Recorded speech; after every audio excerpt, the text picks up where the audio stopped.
আসসালামু আলাইকুম ওয়া রাহমাতুল্লাহ। প্রিয় দর্শকবৃন্দ,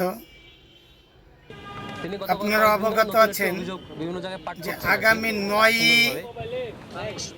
সেপ্টেম্বর আমরা যখন কাজ শুরু করেছিলাম বাংলাদেশের সর্বশ্রেষ্ঠ বিদ্যাপীঠ ঢাকা বিশ্ববিদ্যালয়ের ছাত্র সংসদ নির্বাচন হতে যাচ্ছে।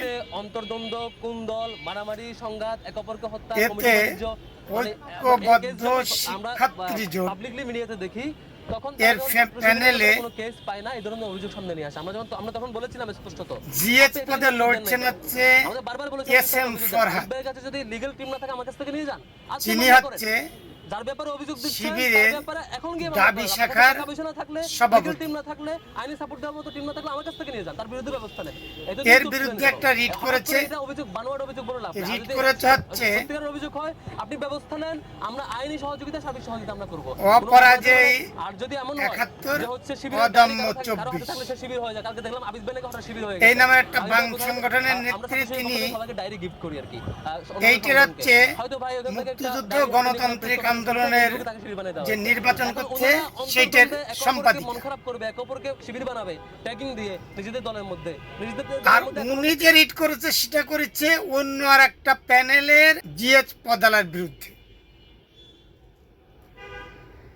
করেছে। এর পক্ষে যে উনি কি ছিল, 5ই আগস্টের আগে ফরহাদ ছাত্রলীগের লোক ছিল, সে কিভাবে শিবিরের প্যানেলে গেল?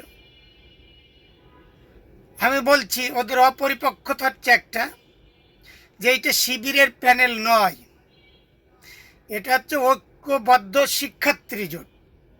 অতএব এটা শিবিরও থাকতে পারে, বাম আন্দোলনের কেউ থাকতে পারে, ছাত্র দলের থাকতে পারে, স্বতন্ত্র কেউ থাকতে পারে, শিবিরের প্যানেল নয়। দ্বিতীয় কথা, শিবিরেরও যদি প্যানেল হতে পারে আমি 5 তারিখের আগে ছাত্রলীগ করতাম, তারপরে আমি ছাত্র শিবির করি, এখন ওই পদে গেছি, আমি করতেই পারি। আগে তো একজন করতেই পারে, এইটি কোনো সাবজেক্ট হলো?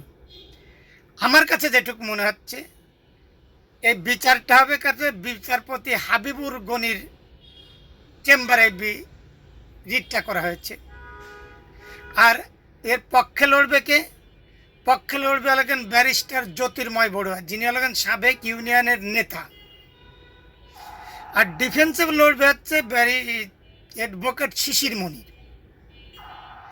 আমার কাছে যেটা মনে হচ্ছে সেটা হচ্ছে মূল ঘটনা তার এইটা, যেন মূল ঘটনা হচ্ছে এরা সবাই মিলে চাচ্ছে যে ডাকসু নির্বাচনটা বন্ধ। ওরা মূলত চাচ্ছে যে এরপরে আমরা যখন করব, এরপরে শিবির আবার করবে, কোর্টে এইটা নিয়ে যাবে, কোর্ট এক পর্যায়ে এই নির্বাচনটা স্থগিত করবে।